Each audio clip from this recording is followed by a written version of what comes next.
What's up, y'all? It's Wednesday. I hope everybody out there is doing good. So let's go ahead and get down on this video. And I want to discuss this situation that took place down in Hinesville, Georgia, back on April the 27th, where you had an officer who stopped a disabled Army veteran and her amputee husband in the middle of the night. And the reason why he stopped them, it was based off of the fact that when he checked their plates, it came back that the couple didn't have any insurance. Now, Miss Deborah Sims, who is 71 years old, and also her husband, Bobby Sims, who is 75, pleaded with the officer stating, hey, we do have insurance and it's through USAA, but the officer didn't even want to look at it when the couple tried to show them that they had proof of insurance on their phones. Now, the officer involved, his name is Todd Parmentier, and besides not doing his job correctly, he didn't have not 1 ounce of compassion, and he ordered the two to get out the car. And I want you guys to check out this clip. A disabled Army veteran and her husband, who is an amputee, were stranded on a dark road in Hinesville in the middle of the night after a police officer towed their car and told them to call an Uber. Our Augustina Maluse has been working on this story today and spoke with the couple. Augustina, how did this happen? Dawn, the couple says the officer knew they had no way to get home after towing their car. Although Deborah and Bobby were frustrated, they told me they hoped the situation would serve as a teachable moment for that officer. He just left us out there on the side of the road like we were bags of trash. It happened just after 2:30 in the morning on April 27th on Highway 196 in Hinesville. 71-year-old Deborah Mobley Sadler Sims, a disabled Army veteran with 17 years in law enforcement, and her husband Bobby, a 75-year-old amputee, were pulled over. He helped Bobby out of the car. So it's not like he didn't know, because I told him my husband hadn't walked in 2 years. And I'm definitely not going to be able to push him down 196 all out here in the woods where it's not lit. Officer Todd Parmentier's citation states it's because his database showed they did not have insurance for the vehicle. Deborah says she showed him their active USAA insurance policy on her phone and the car registration. She says he refused to look at either. USAA has since confirmed in writing that the coverage was active the entire time. He pulled off and left us. After issuing the citation, the officer then helped Bobby onto his wheelchair and drove away. I was like, wow, served my country well, and this is how I'm going to be treated. Georgia's Peace Officer Standards and Training Council, known as POST, is now weighing in. Executive Director Chris Harvey says the agency is aware of the incident and has spoken directly with Hinesville Police Chief Tracy Howard. Howard says the department conducted an internal investigation, counseled the officer, dismissed the citations, refunded the towing fee, and apologized to the couple. In a written statement, Harvey said, quote, ethical conduct includes exercising due regard for the well-being of those interacting with officers and compassionate handling of unusual circumstances. He calls it an isolated case of short-sightedness by the officer involved. Once the bell is rung, you can't unring it. The only thing you can do is train it. So hopefully they will train. Deborah and Bobby say they are grateful for the way Hinesville PD handled the situation afterward, but wanted to share their stories so hopefully something like this never happens again. In the studio, Augustina Maluse, WTOC News.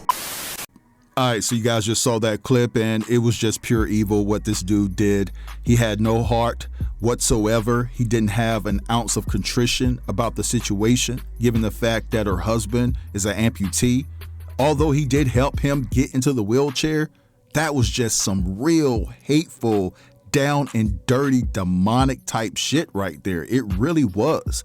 And given the fact that they had insurance and you chose to neglect it, it just takes it to another level. And I'm gonna keep it all the way a buck with you. I just feel like this dude wanted to do something very nasty to black people, and he chose this couple to do it to. And based off of his actions, this isn't his first rodeo, you know, and it's only gonna continue to get worse because in my estimation, they're talking about training or whatever the case may be. It's just a slap on the wrist. That's all it is. They could care less about the situation. The only reason why they responded in that fashion is because this couple was able to prove that they had insurance. It was 54 degrees on that night, 3 a.m. in the morning. Neither one of them had on proper clothing, and you left them on a pitch black dark highway. I mean, this guy had no ounce of compassion whatsoever. They're 71 and 75 years old. It was 54 degrees out there.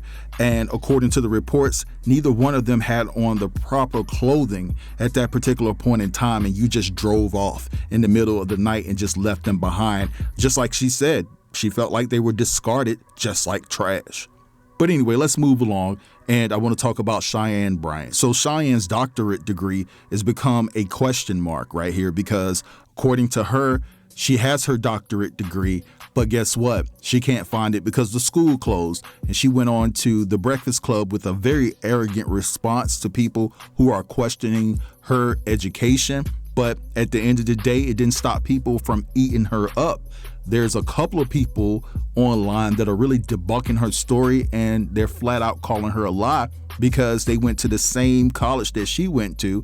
And even though the university did close, they were still able to obtain their transcripts, and their degrees, their proof of education from that particular institution. To contact the school and say, hey, I need my official transcripts, I need my entire thing, and there was no school. I was like, okay, I'm confused. I Google, it says this school has been shut down. I said, oh, well, they got to have records. I mean, they were accredited when I attended the school. They were accredited when I finished the program. I go and look, there is a third party that has the records. Why contact the third party? That third party only holds records for 2 years. Huh? I was past my... I received my master's in community counseling from Argosy University in 2014. So it is true, Argosy did shut down in 2018, and it really sucks for people that hadn't graduated yet because the school just shut down and there were people in the middle of degree programs. I graduated in 2014, so my degree was already done. I had already received it. And for people that are wondering, the counseling program through Argosy was CREP accredited. CREP accreditation matters if you're going towards licensure. I didn't really go the traditional route for getting licensed immediately after getting my degree. I took a long break, long story with that. But in 2022, I needed my transcript in order to submit to the Virginia board so I could begin my supervision. And I was able to easily access that. I have proof. Here's the email that I got in December 2022 with parchment telling me that they sent over my requested document, which was my transcript. And I was curious if I could still access parchment now and still get things. And yes, I can still get a diploma, enrollment verification, and at the bottom, a transcript. I also dug up an email because I keep everything. I always keep my receipts. In this email, they're basically telling us the school is shut down, where to get academic transcripts, where to go. There's different things on here about the status of your financial aid and everything. I think that baddie's chain is a little bit too tight around her neck. In this church outfit, at the end of the day, she said, I don't care what y'all think. Degrees, finishing school, that don't matter. Y'all hoes still gonna buy my book. Okay, the haters can say what they want to say, but at the end of the day, I'm still Dr. Cheyenne Bryant. I'm still in the Breakfast Club, and y'all sitting at home on your phones. This is where we are in society. At the end of the day, accountability, integrity, shame do not matter. Accountability went out the door in 2020. So did shame. The only thing that matters nowadays to an audience is how you make me feel. I don't care that she got no degrees. It's not that deep, as so many of you guys have said, and that's problematic because you will follow somebody based off of the parasocial relationship you have developed because you don't even know your damn self. And Dr. Cheyenne Bryant makes you feel good about the bullshit that you don't want to sit with. So you're going to still buy her book. The Breakfast Club is still going to platform her, and she's still going to make millions of dollars without having a degree, being a grifter, being a fraud, and nobody really cares unless you're a mental health professional because people just want to feel something. And that parasocial relationship, that emotional investment that her fans have in her as Dr. Cheyenne Bryant is still strong, and everything that happened last week doesn't really matter because my fans know who I really am, and it's not that deep. That's what y'all said, right? So here we are, having people be grifters, having people be frauds, calling herself a therapist. Oh, did I ever say I was a therapist? Y'all said that. But this y'all girl, right? All right, so you guys just saw that. So Cheyenne is a liar. She's a liar. She's a grifter. She's grifted her way to the position that she's in now. She has the nerve to check people about how they go about relationships, but at the same time, you lying about your degree. I mean, how preposterous is that? I mean, she's an imposter. She's a fraud. And I just didn't like her anyway. It was just something off about her energy that I just couldn't connect with. And come to find out, my discernment about her was spot on. Listen, I just didn't like the way she handled herself in certain conversations. She always appeared to be holier than thou. And just think about all of the money that people have spent with her over the years based off of her credentials. Now, some people may have spent money with her just because they liked her as an individual as well.